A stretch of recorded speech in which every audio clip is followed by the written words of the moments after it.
So good evening, dear colleagues. Thank you for being here.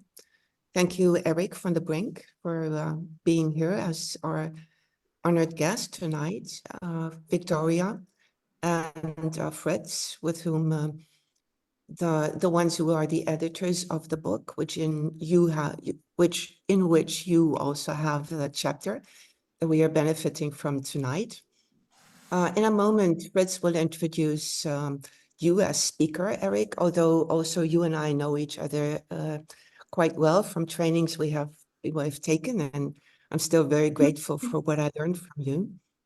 I will concentrate on just introducing a few words about eamba, especially for those who do not know completely what eamba is. The main thing is that we bring together teachers and their local associations in now 34 countries, of which 3 outside of Europe, Israel, Lebanon, and the USA. So we are very fortunate to have quite a large community of teachers coming together with the main objective of building a community, learning from each other, sharing what we are learning, and to make sure that we continue to embody the practice in order to be valuable teachers for our students.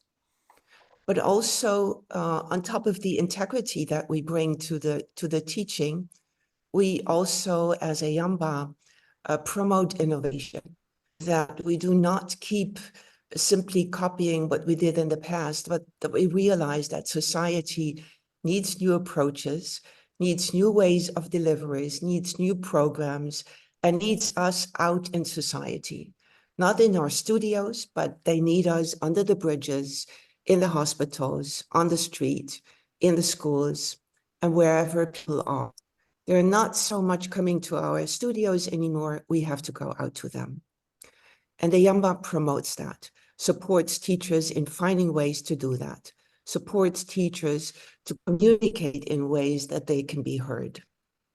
So if you are in to help us with that, please contact us and be with us to forward mindfulness, integrity, and innovation. And with this, I will hand over to you, Fritz, to please introduce Erik. And grateful to all of you for being here, being present, and grateful for all who will afterwards listen to the recording, see the recording, and benefit from it. We record it so that many, many people can benefit from what we are sharing here. Thank you. Thank you very much, Katharina. It is an honor to be invited by the eamba for indeed the 4th webinar already. In the beginning, it was this book that was in Dutch language by my wife Yeti, who cannot be present now, and me. And then later on, we got this English translation where we got wonderful help from Victoria Norton. He's here now. And we've approached an eamba because we wanted to have some extra attention to the book, because we thought it's something very valuable to pay attention to mindful communication. It's really an art for all of us to learn. And in the book we have set up, or we have paid attention to 6 wonderful mindful communication programs, and 3 have been addressed. And I'm very honored and joyed also to invite Erik van den Brink. I often call him my MBCL brother, because we've developed the MBCL compassion training together on initiative of Erik, and where we have brought together many valuable things on compassion in a non-religious way. Well, quite a few will know that program. But Erik and I have also grown in becoming an IMP teacher from the Interpersonal Mindfulness program. And when we then set up the book on mindful communication, then, we have approached Erik if you wanted to write a chapter on the Interpersonal Mindfulness program, and we were very happy that Erik was willing to do so. And so I may really give the word to you, Erik, as wonderful that you're here. Thank you very much. And to share about this beautiful program. Thank you very much, Fridge. And I'm always touched when you call me my brother. Having no biological brothers myself, I'm always touched. I have a brother indeed, in compassion. And yeah, we traveled a long way together. And yeah, we always thought after MBCL there comes a third course. There is the basic foundational course, MBSR or MBCT. There is MBCL, and then we always had in mind there should also be a communication course, a mindful communication course. But then, yeah, we found out there is already one, and we explored. There were actually several, not only the Interpersonal Mindfulness program that will be center stage this evening, but also others. And well, we thought they are actually good enough. We don't have to develop one of ourselves anymore. And we taught IMP together a number of times, also with professionals from the mental health scene or general health professionals. And well, tonight I'll share some experience of what the IMP is about. I am invited to first start with the practice, which I think is a good way to start any event on mindfulness and related topics, to start with the practice, to really get us in it. I already introduced some of the guidelines in this individual practice. We will also do an interpersonal practice later on in breakout rooms if you want to join. But, well, these guidelines that are developed to support interpersonal practice can also be very well introduced into individual practice. I mean, many of them will be familiar with you already. So as a way also to introduce some of the content already, I like to invite you to start with this practice. So checking out your posture, whether you're comfortably seated. You can leave your camera on, and if you have it off your camera, some have good reasons for that, so leave it off if you don't want to have it on. But if you have a choice, please, it's also a practice in being present to each other, so it is already rather limited in a group online. So if we only have sound, if we have the addition of the video as well, it will be helpful to also practice being present to each other and not to have the feeling that we're on our own here. So if I can sound the singing bowl as an invitation to start this practice.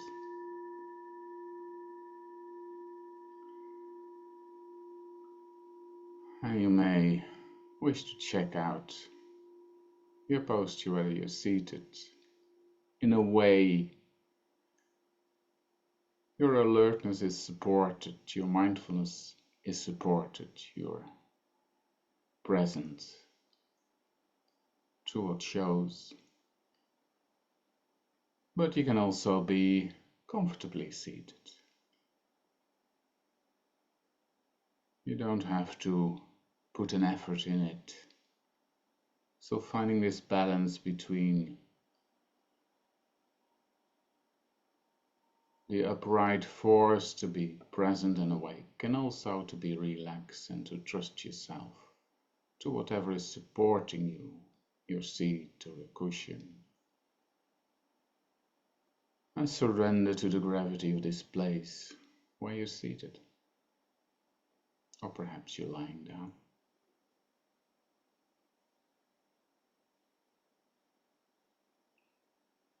And this first guideline is simply the invitation to pause, meaning that we can step out of being busy with whatever we were busy with.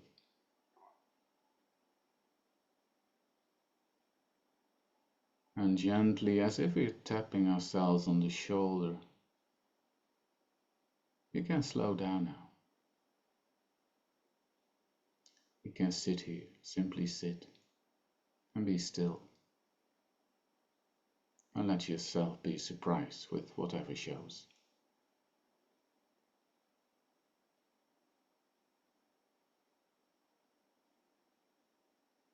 Pausing is stepping out of our busyness, stepping out of the autopilot, and being mindful of whatever is in our experience right here, right now.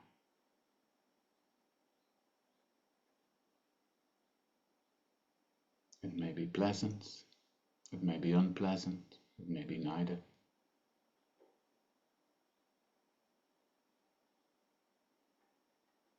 Just simply note it, including its feeling tone, including perhaps our inclinations or tendency to react. It can be very subtle, that we wish to move to whatever is pleasant, move toward what we want, and move away from what we don't want, from the unpleasant.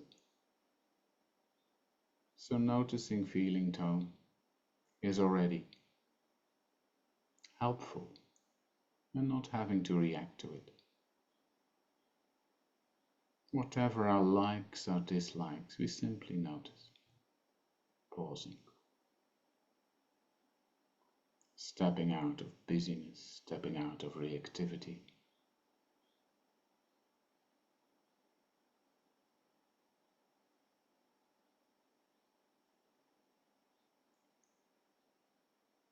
And the second guideline is,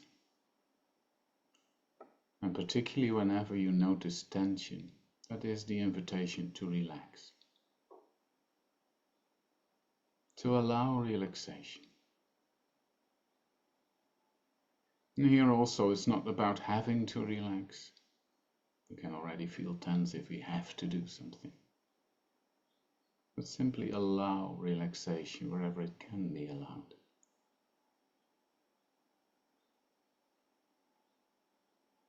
So feeling the support of whatever is carrying us.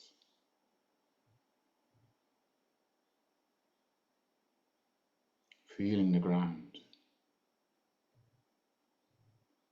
Allowing muscles to soften. They don't have to be tense. Allowing the breath to find a soothing rhythm.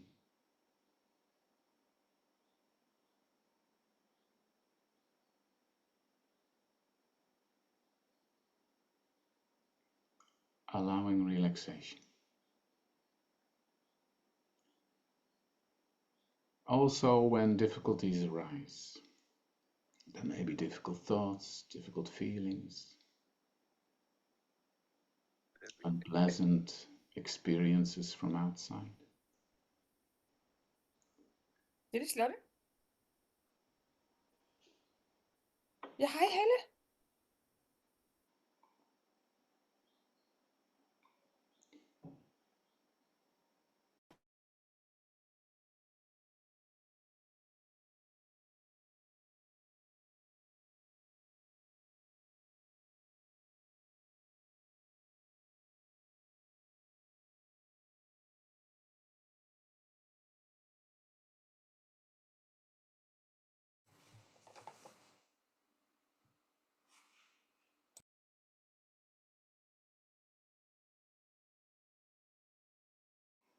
Sorry, I saw that I was muted. I just carry on. The second guideline, relax, is to support us whenever difficulties arise that cause tension. Not that the tension has to go away, but really to allow kindness, to be kindly present with this tension. And allow relaxation wherever it can be allowed. And then the third guideline is to open from this pausing and relaxing, to open to whatever is happening inside us, but also whatever is happening outside us. And whatever is happening in this exchange of receiving and giving, which is of course very present when we are in communication with someone. But in a way, we are also communicating with ourselves. One part of us is in relationship with another part of us. So even when we practice on our own, it's relational. And can we open to the giving and to the receiving?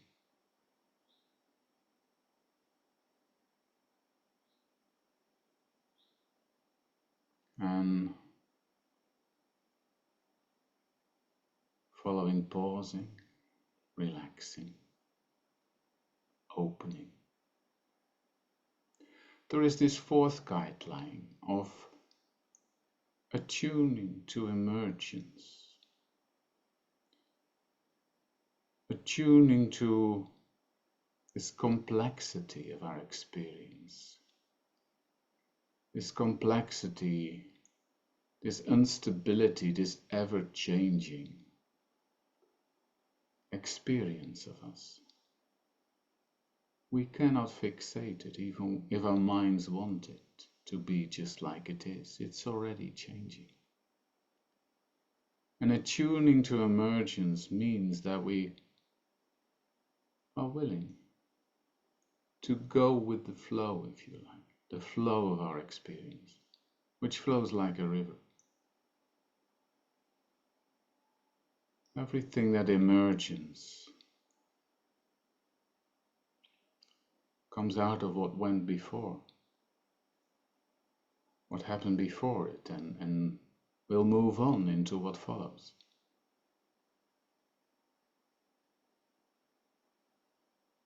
And we don't need to be in control of that process. We can surrender to that process, attune to it, however the flow is.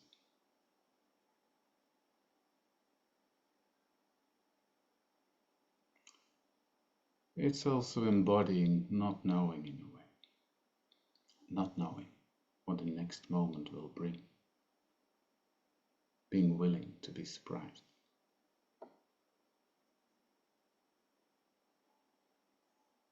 Pausing, relaxing, opening, attuning to the process, attuning to the emergence of our experience, moment by moment.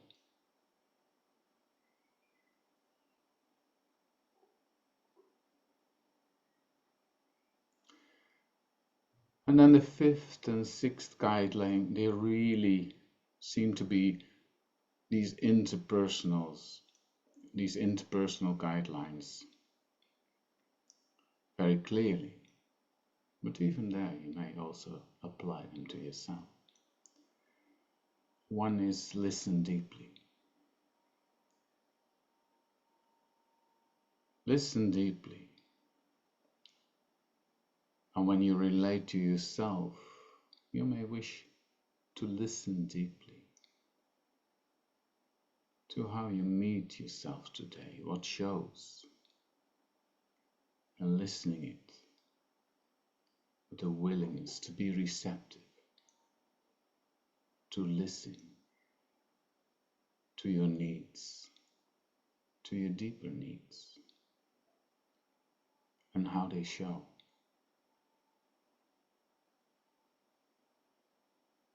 And maybe you'd like to return something to yourself, offer yourself something. And we can also speak to ourselves. And the sixth guideline is speak the truth. Not the truth in a way that this is true forever, but your subjective truth of the moment. Listen to your needs. And what would you offer in return? When you listen deeply to those parts in yourself that express themselves, what would you like to say to yourself? How would you respond? With what words? With what tone? You can simply return that you notice. You can also return with kindness, with compassion. Speaking the truth of the moment to your inner needs, allowing the words to well up from your heart. Speaking from your heart to yourself, to whatever needs surface this moment, perhaps for this session, for the near future. What would be kindness to yourself right now? And allowing perhaps a phrase, a wish to flow through you. Offering it to yourself, speaking the truth, and receiving it, listening deeply how it is received.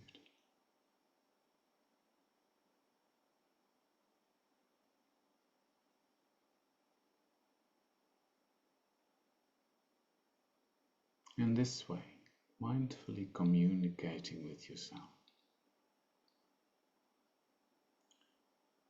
in a way that all these guidelines operate together. We can distinguish them, but they are actually an organic whole. They go hand in hand, and one will enforce the other. Pausing, relaxing, opening, attuning to emergence. Listen deeply. Speaking, expressing the truth of this very moment.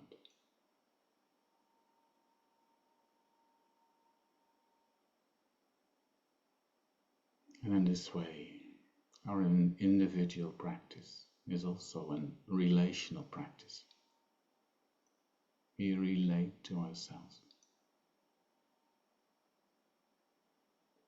with mindfulness and with kindness.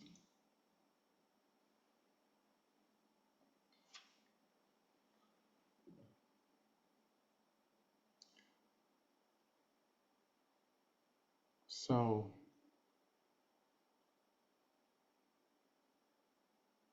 gently bringing this practice to an end, the bell will sound again, and take your time to perhaps begin to move the body in a way it wants to be moved. Open your eyes if they're closed and connect with your surroundings, with your screen and the other people who are shown on your screen, to continue the rest of the evening as an interpersonal practice.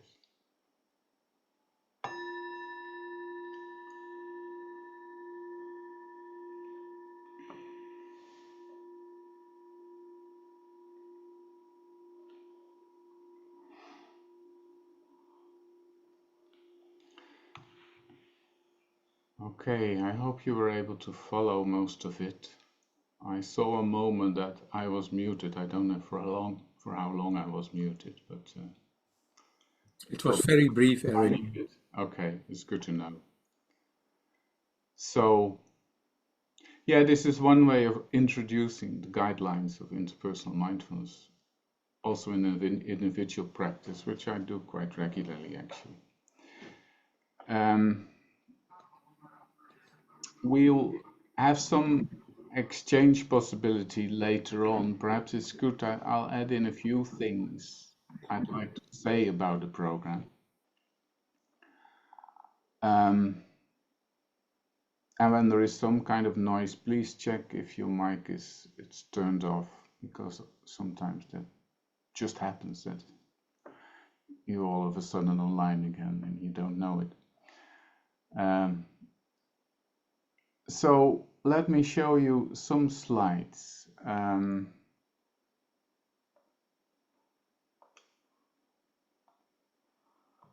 we are.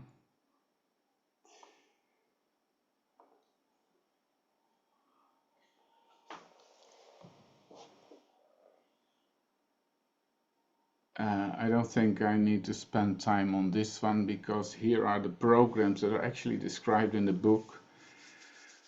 I haven't mentioned the authors here of the chapters in the book, but the original founders of the programs. And tonight, the one in the red circle I will address. It's good to begin here with Insight Dialogue, which is an interpersonal practice, a method developed by Gregory Kramer and colleagues. And he is a Vipassana teacher, insight meditation teacher, who really developed it as a Buddhist path.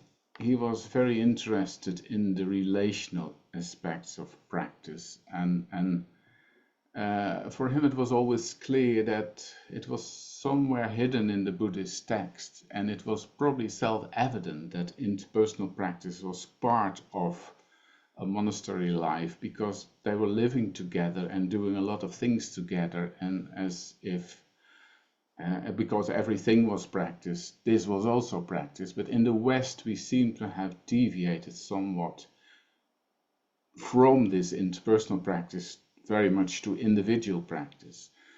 We tend to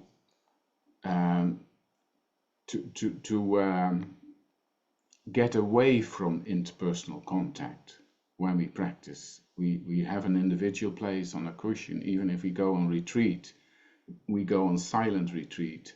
So we actually exclude these interpersonal communication as much as possible, as if that is the only way towards insight.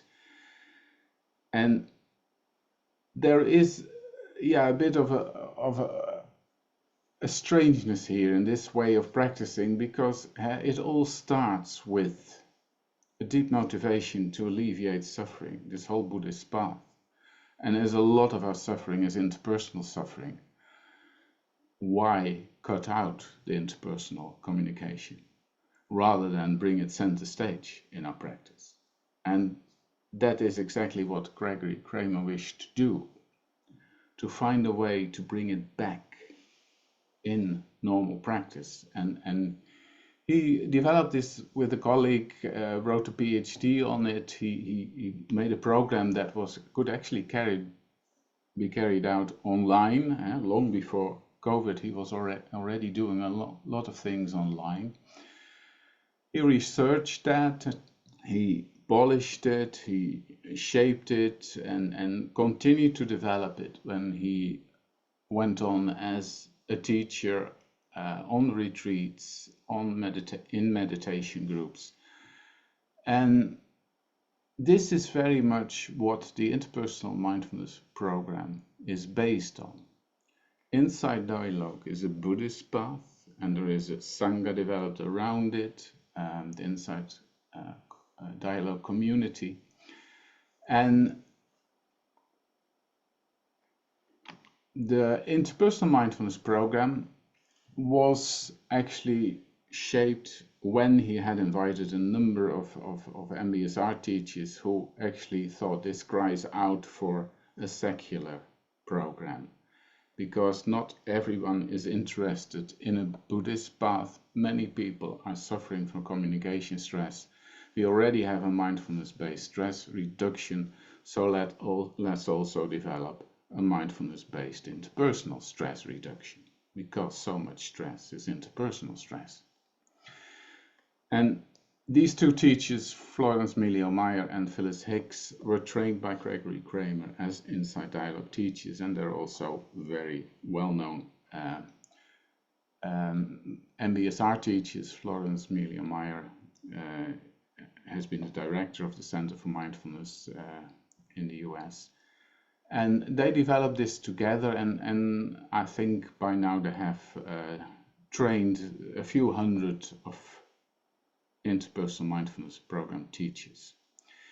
It has a similar structure of around 8 weeks, is designed as a follow-up program. People should already have done a foundational mindfulness course, preferably MBSR or MBCT, and then they can do this as a follow-on program because it builds on that. In that way you can compare it with the MBCL I developed with Fritz, which builds also on the foundational program, which is also a follow-on program.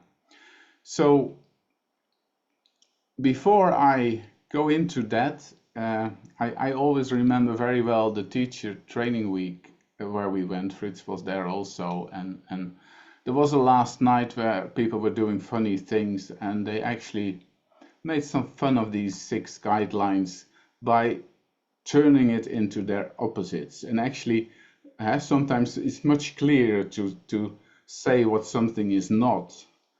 It's easier to do that than to say what something is. So I start with that, if you don't mind.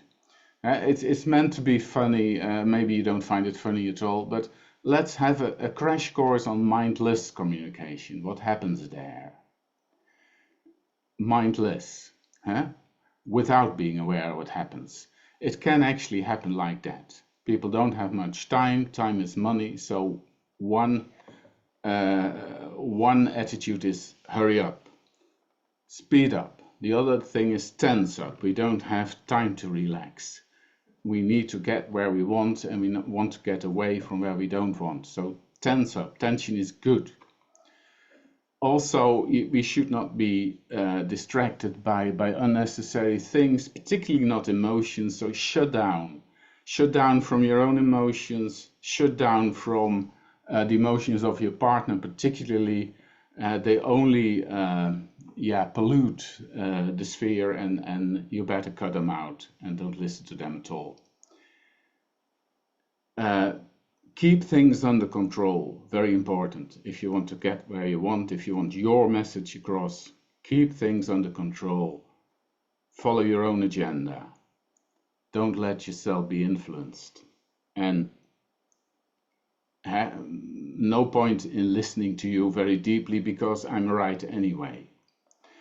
Also, you can try, but you're wrong anyway. I'm right, you're wrong. So these are quite the opposites, or the far away opposites of these guidelines that we actually put central stage in mindful communication. Instead of hurry, we pause, we slow down. Instead of tensing up, we relax. We allow relaxation. That's actually a bit of a culture shock for those mindfulness teachers who were trained in the early days that relax was actually a word you would not use. We're not doing relaxation practice, we're doing awareness practice, so avoid the word relaxation. Here it is the second guideline. And also in MBCL, the other follow-on program, we put it actually very much back in the front again, that we are allowed to say relax. Not you have to relax. It's not about creating tension, but it is so supportive to allow relaxation wherever we can, and certainly when we communicate. open instead of shut down. So listen to all levels with all your senses, opening up to the other, but also to your own inside. That is actually where true communication begins, where we can give, where we can receive. Giving up on control is supporting mindful communication, attuning to emergence. When we communicate, we can't control that process. There's two that come to a dance, and then one is leading, then the other way is leading. It's a co-creation. You can never predict how it's going to evolve. Let yourself be surprised how it evolves, and let you both be the creators of it. Listen deeply, not just to the content, what is being said, but also how it is said and what resonates in yourself. So listen deeply to the other and also to yourself. And speak the truth. And so quite the opposite of I'm right and you're wrong. No. You may very well be right. At least this is your truth I'm listening to. I'm listening deeply to it. And I'm willing to let myself be touched by it. And when you speak your own truth, it's congruent with what you experience, what happens in the body, in your emotions, in your thought. And it's the truth that from all these possibilities that can be expressed, that you choose to reveal at that very moment in response to the other person in front of you. So, 6 guidelines for interpersonal practice. They derived from the inside dialogue. They're exactly the same there. So this is what the IMP took over from the inside dialogue. The other pillar of the program is the contemplations. The guidelines are the helpers, the supporters for the practice itself, the interpersonal practice. The contemplations are actually, they're giving topics where you can reflect on when you go into communication. And I'll say a few things later on about what possible topics of contemplations can be, but it just outline an average session. As I said, there are 8 sessions.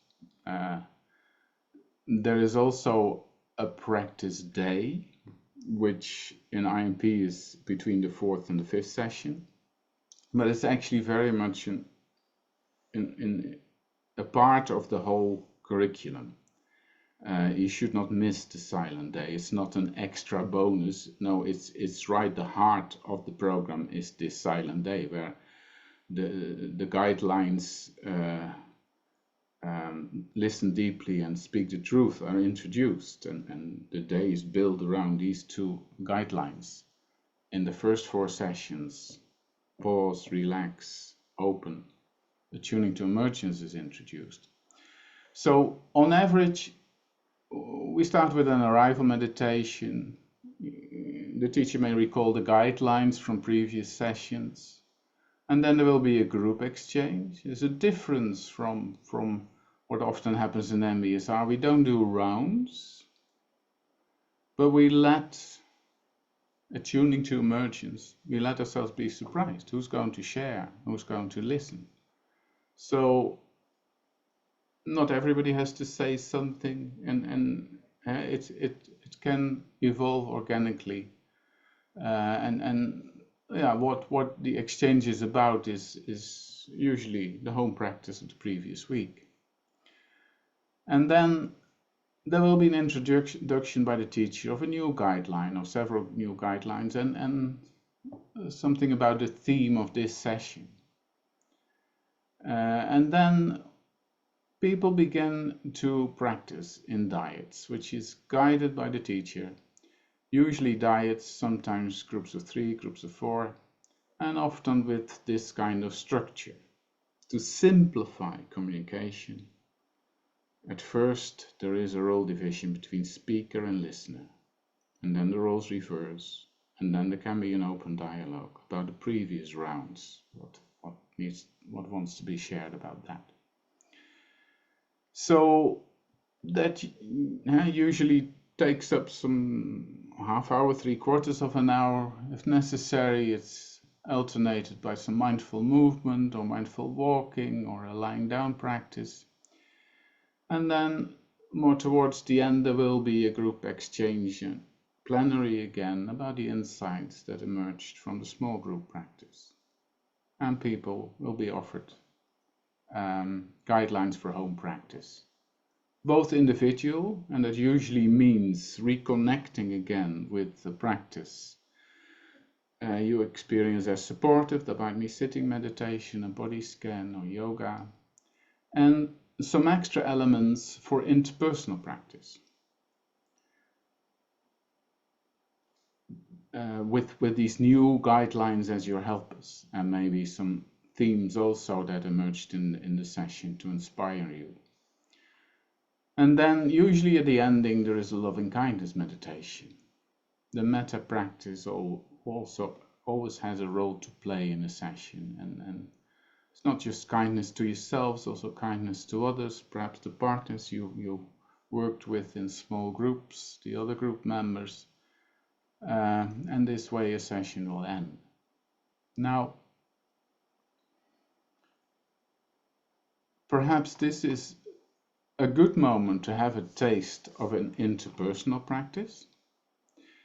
And I'd like you to practice with 2 of the guidelines. I mean, you may stick to pause if you feel that's quite enough. But particularly if tension arises, you may be also inclined to practice with relax. And both as a speaker and as a listener, you can practice with these guidelines. As a speaker, you can pause, even mid-sentence, particularly if you notice you sort of carried away in a story, you're busy, you're tensing up, pausing. What's there right now? My thoughts, my feelings, my body, what's going on? Slowing down, coming to stillness. And you may actually say so, let me pause a while. Just let myself notice what's here right now.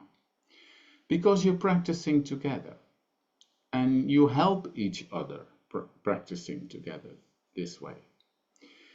And if tension is to be noticed, allowing relaxation, giving the breath space to find a soothing rhythm again, softening muscles, softening the face, the neck, the shoulders, allowing relaxation wherever it can be allowed.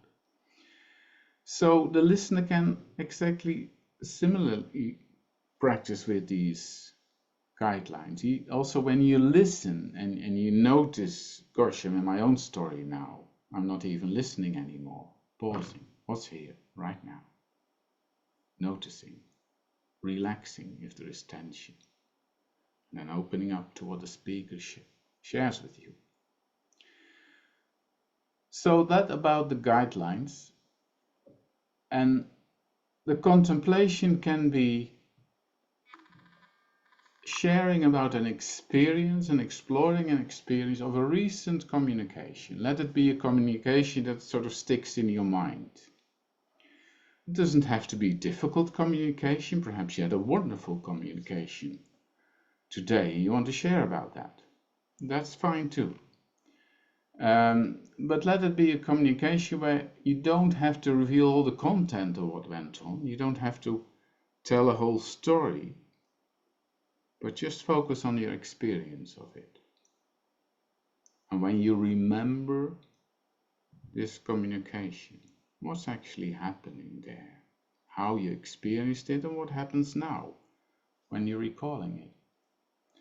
And only share what you wish to share about that, taking ample opportunity to pause, to relax. So we'll be having 3 rounds. Figure out, I think it will be good to practice in diets because there's not too many people and each will have a turn. The first round, the first speaker shares, the other one listens. And let it be listening with all your senses. It may feel rather limited online, but we also have this social antenna. There may be just what you see and there may be sound. So please put your video on if you can.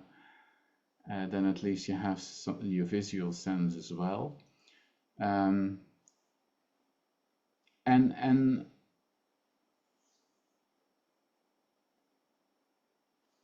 give it some time for the other really to speak out.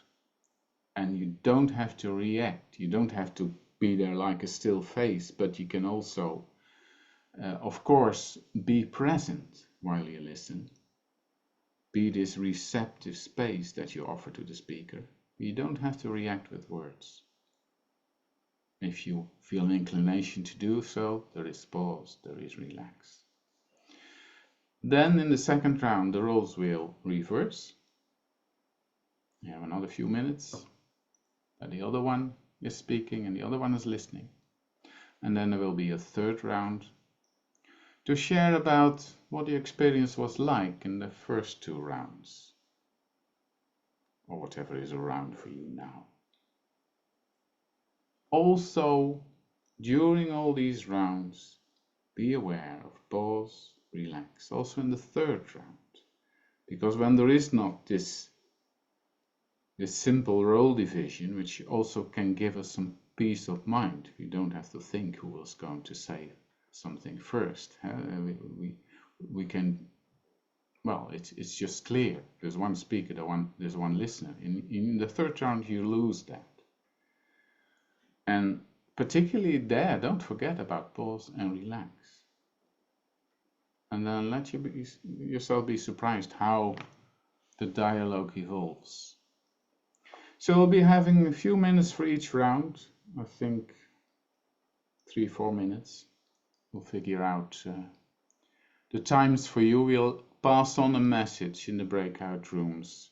Time for the second round, time for the third round, so you know where you are, but you might miss it. It's always a tiny text above in your screen, so you might miss it. So let's say we'll do 3 minutes first round, 3 minutes fourth round, second round, and 5 minutes the third round. I hope this is... Erik, is dat wat dat jij de breakout rooms doet? Dan kan ik ook meedoen. Ja. Dat lukt je? Kun je het bedienen? Yes, I'm just counting the people there. Everybody who's on the screen. Jennifer, Liv, Maria, But Baldwin. 14. I can't see We've you. got 14, including Victoria, you, Fritz, and myself. So I make 7 rooms then. Well, that given that everybody wants to join. So I'm just checking with Jennifer, Liv, Maria that they want to join. If you make 7 rooms, that would include you to join. So that would be... Well, Someone will have to stay. I can stay here if you want me to, and send the messages. I think I make 6 rooms. There may be a 3 group then, and then you can use the third round for the third person to be the speaker, and you have 2 listeners. Is that okay?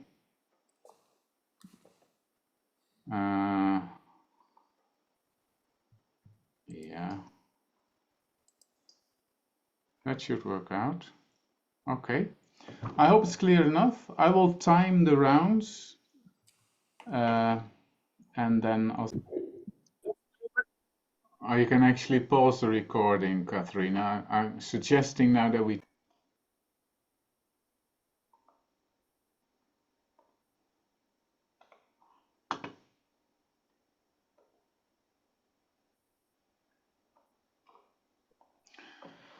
So this slide actually gives you an overview of the 8 sessions and the all-day event. You can see the guidelines, although they are an organic whole, you can't actually separate them. We can distinguish them, and for didactic purposes, they're actually introduced one by one, session by session. And the contemplation topics are often chosen in a way that they really deepen the experience of the guideline. So in the first session, the contemplation is about pleasant and unpleasant experiences, and also about feeling tone. When you notice bodily sensations, or when you hear things or see things, is there a pleasant or an unpleasant feeling tone, or a neutral feeling tone? Because feeling tone is often the starting point of reactivity, and recently there has been a lot of interest in feeling tone. Mark Williams has developed a whole program around it, and here also in the IMP, it is an important topic in the first session. In the second session, when relax is introduced, of course, pause is also not far away. They introduce some topics that for most people, they cause some kind of anxiety or tension, aging and illness. And in the third session, when open is introduced, people are asked to reflect on a situation where you meet somebody and are witnessing generosity. Maybe something is given very generously to yourself, or you are the giver. What happens in this giving? What happens in this receiving? What is opening? Not surprising, when attuned to emergence is introduced, the topic is change and impermanence. To be aware of that in your current experience, in your current life. Where is there actually ongoing change? Perhaps your body is changing. There are changes at your work or in your personal life. And then on the fifth day, there is these two are introduced together, because the listener can practice listen deeply and the speaker can practice speak the truth. And it's very much around exploring roles. Exploring roles in the wider community, the wider society, and also exploring roles in your inner circle of intimate relationships. What roles do you choose to fulfill? What are you forced into? And listening deeply is on several levels. You can listen to content, you can listen to the non-verbal communication, everything that accompanies the words. Therefore, you don't listen just with your ears, you listen with all your senses. And speaking is also not just about producing content, producing words. It's not about just what you say, it's also how you say it. So also to be aware of that as a speaker. Where does it come from? Does it come from a particular area of the body? What emotions do I want to express? And of all the thousands of thoughts that I could express, which ones do I actually choose to put into words? And then in the fifth session, when all guidelines have been addressed, then there are several topics further explored, and particularly these interpersonal hungers, they're very much salient in Gregory Graemer's teachings, and it sounds a bit Buddhist to talk about interpersonal hungers, but you can translate it in desires or needs. For instance, the hunger, the need to be seen, or the fear of its opposite, the fear that you're not seen. But it can also be a desire to be invisible in certain situations, or the fear of being seen. And there is also the simple desire of having a good time with each other, having a harmonious communication, trying to find the pleasant and avoiding the unpleasant, avoiding painful communication and painful emotions.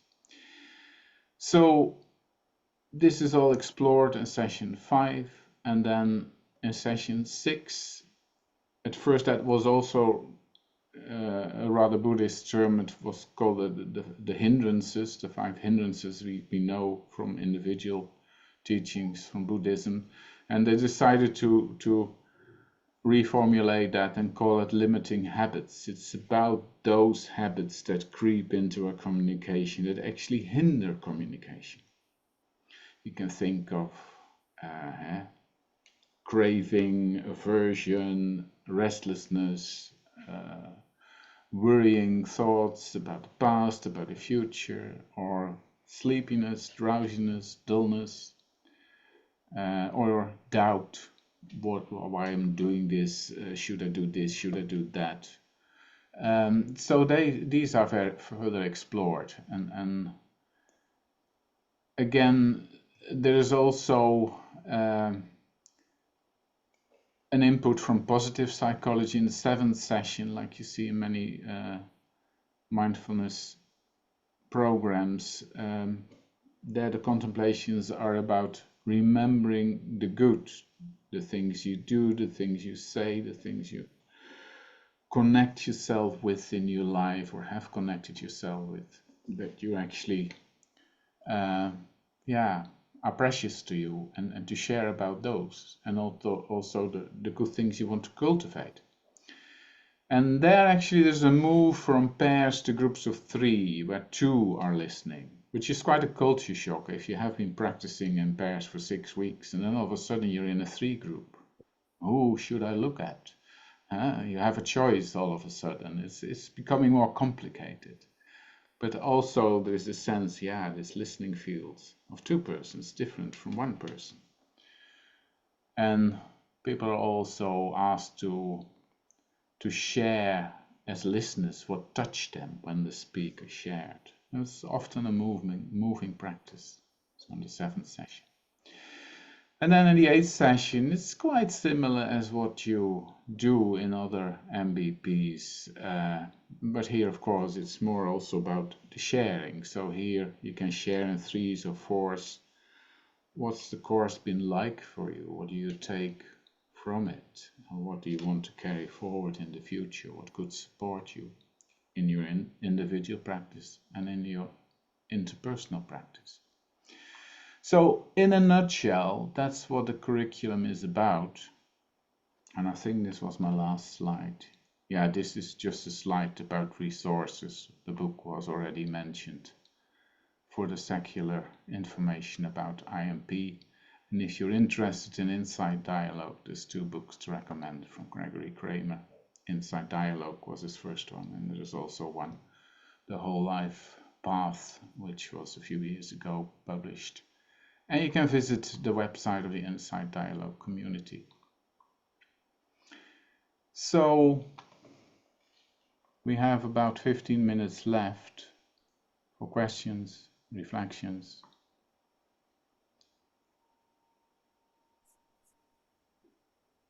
Shall we open up? Maybe remove the spotlight and we can all see each other. Yeah, if you wish, you can write your question in the chat and we'll pick it up. If you are not so confident about asking it in English, maybe ask it in your own language. Maybe somebody else is there to help.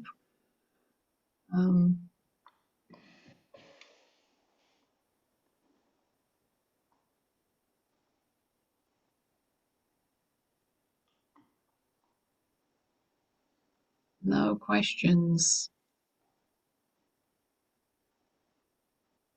Maybe some comments from your own experience or from the breakout rooms that you would like to share? Also very welcome, yes. What was it like to have a taste of this interpersonal practice? And then keep it with yourself, your own experience, rather than what the other person has said. Well, maybe I'll have a question for you, Erik. I mean, obviously, I worked on the book as an editor, but you yourself made the comment that maybe it hasn't been researched as much as it could be, should be. Whether that's still your opinion, or whether, since writing the book or writing your chapter in the book, there have been efforts to evaluate the program, the effectiveness of it. I mean, I know I'm that not aware of any further research on it. No. No.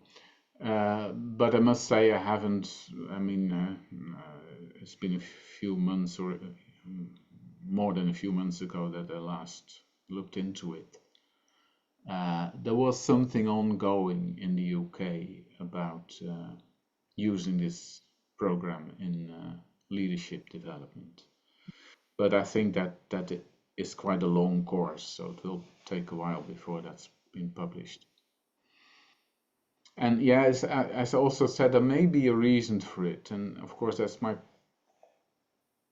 personal opinion, but it's also what I picked up from many participants, that more than other MBPs, the atmosphere around it is quite Buddhist, because the Inside Dialogue community has put a heavy stamp on the IMP program.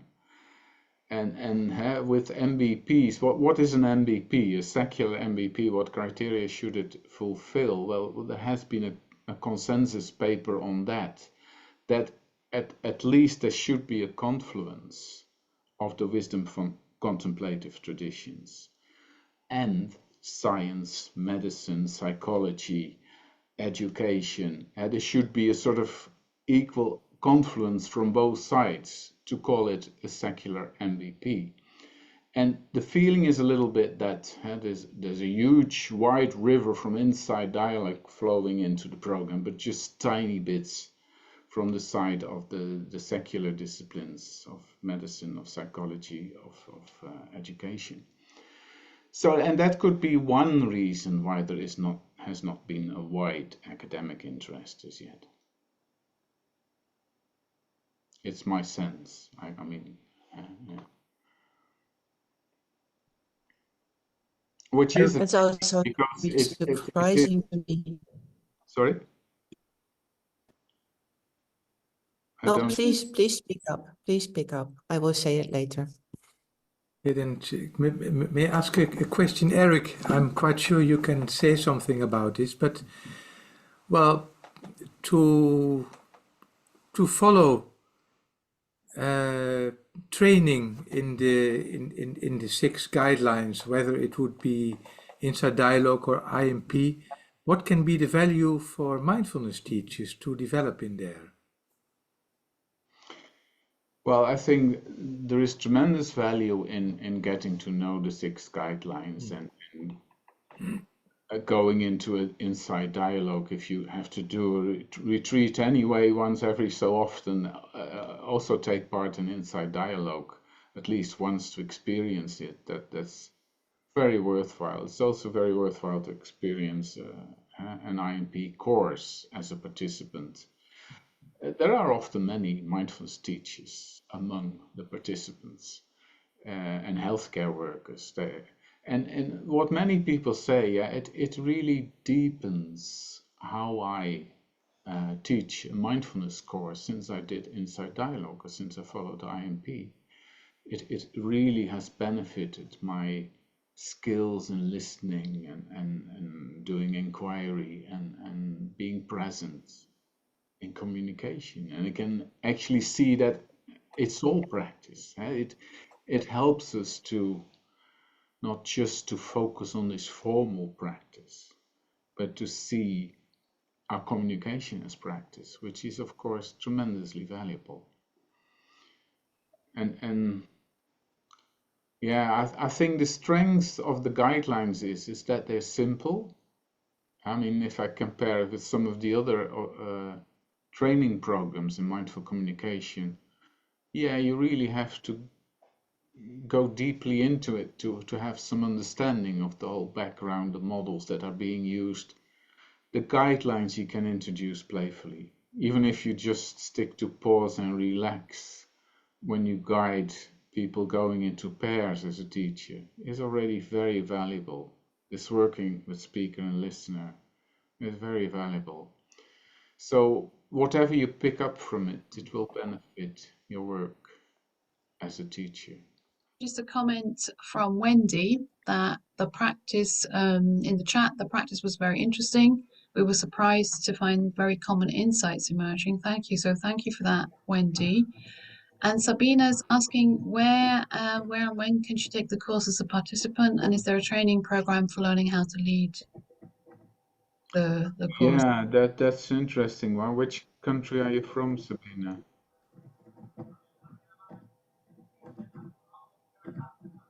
Germany.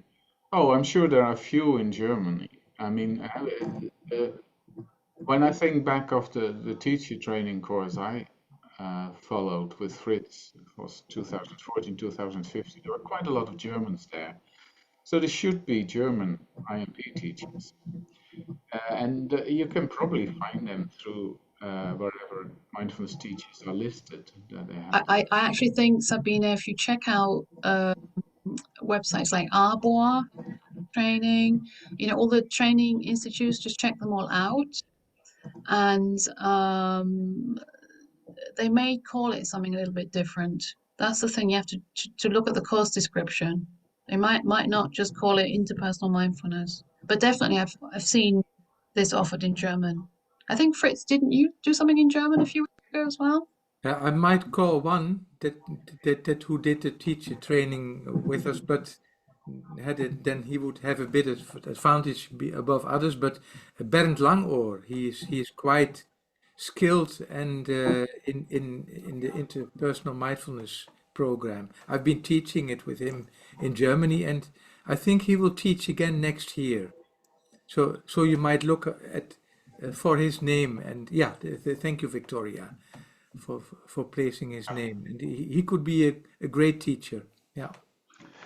And at times there are intensives offered. These are 3 or 4 day courses. I mean, Fritz has offered one, I've offered one, and in different countries in Europe, that's sometimes on offer, at least in Dutch, in German, and English, which is an alternative for those who can't find the time to do an 8-week course. Then you're sort of in a retreat-like setting. You do the whole 8-session experience in 3 days or 4 days, which is, of course, a different experience, but it certainly gives you, well, a good experience of of the guidelines and of the content of the contemplations. Also, I think it is worth considering doing it online. I did mine online with Lort. She's Dutch, but it was in English. But it does work surprisingly well online. I think you said, Erik, that Gregory Kramer started offering it online very early on, even before COVID. Surprising. It is surprising, but it does work. Yeah. Maybe for So the you Dutch, could also contact Phyllis directly, because Phyllis is actually the one who, when I took the course with Gregory, Bart and Phyllis were the assistant teachers, and she's the lead in the creating together with Florence, the interpersonal mindfulness. So Phyllis has all the information of all over the globe where those courses take place. thank you. She will have And I an put inside that in the dialogue, chat. but I'm not sure on the IMP in every country. Yeah. For the Dutch, I may recommend a weekend with Erik in October, but that's residentially. But I know that some here are Dutch or located in the Netherlands, and then you might look at the website of gentleminds.nl, and for online there will be a weekend, the last weekend of May, with me, with the Mindfulness Network UK. Then you might look at that website. Then and Lot Heike is quite active internationally also. Yeah. So there are some options there. Yeah. Thank you. Thank Magdalena for a comment. Magdalena, you commented the pause and relax gave permission to take time and speak freely. It gave a pleasant, a feeling tone. So thank you for that. Thank you. Any other questions? Yes. Katarina?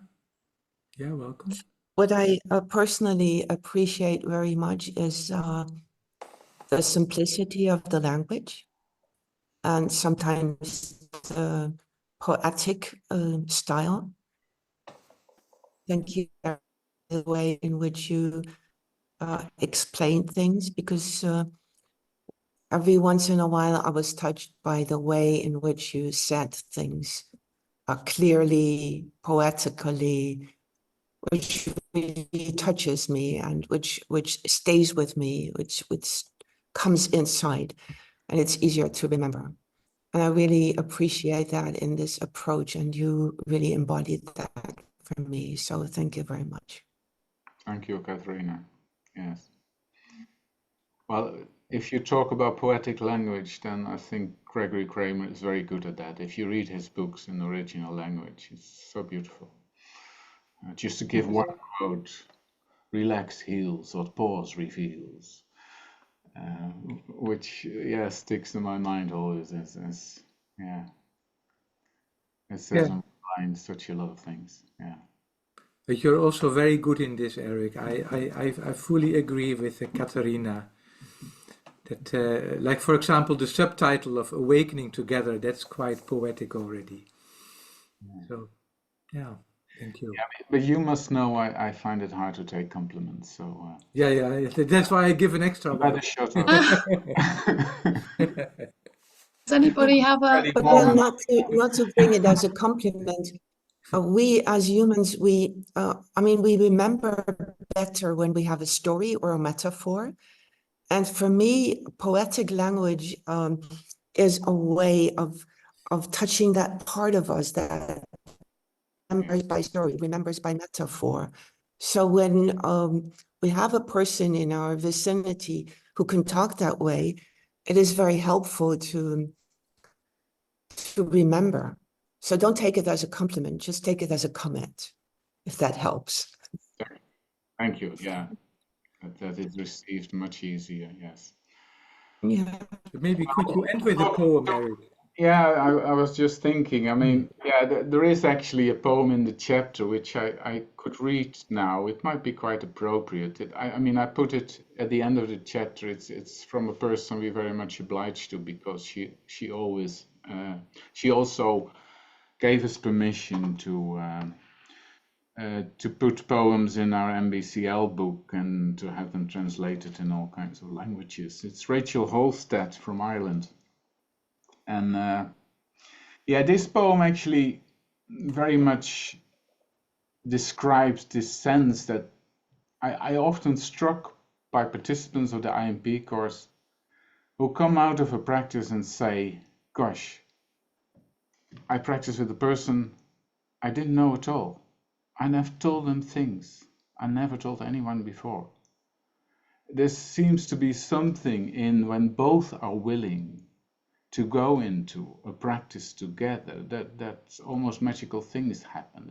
It's like almost entering a sacred ground. That, I mean, I've used the metaphor of it's like it's a mirror looking in a mirror. I mean, if you had that experience, you were in between two mirrors.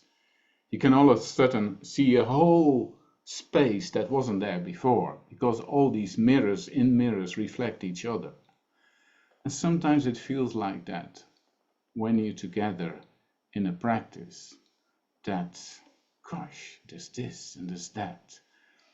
And therefore I call it awakening together. I mean, there is so much more to discover. And often, I've never fallen asleep in an interpersonal practice. And quite often, I must say, in an individual practice or in a silent retreat. But in an interpersonal practice, people don't fall asleep. They're right awake. And there's so much more awareness. Also of your patterns and the things that really want to be said, because there is a receptive listener. Well, enough said. I end with this poem. It's called Let Me Hear You. Let me hear you. Speak your heart and empty out those dark corners. Words unspoken cannot bring joy. Let them dance, even if their steps first falter. Trust that what emerges will be warmed by the sun, will be sheltered from the wind by my listening. Let words that have been furled tighter and tighter inside emerge and stretch and sway. Watch them lighten and feel your heart lift as their weight eases and they flow out in the world like butterflies to land or float away. Let them go and see your soul dance to sweet silence in the hallowed space that remains.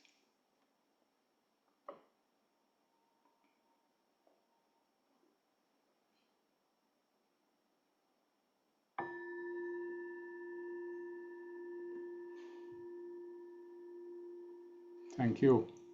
Thank you, Erik. Thank you, Erik, for this wonderful presentation. If I just maybe wrap up by thanking you, Erik, for your time and for the effort you put into to the slides and making this such an enjoyable evening. Thank you to Katarina for hosting this. And you've been absolutely wonderful, Katarina, and eamba has been so supportive. Yeah. And just one little thing that Fritz and I have been talking about, the book, the authors like Erik and also I, we donate our part of the royalties, so half the royalties go to the Mindfulness Network, which is also a very, very valuable organization supporting the mindfulness community. So we hope that people do find this book and buy the book. And if anyone is motivated to buy the book, which we very much hope, it would be wonderful if you could leave a comment on Amazon.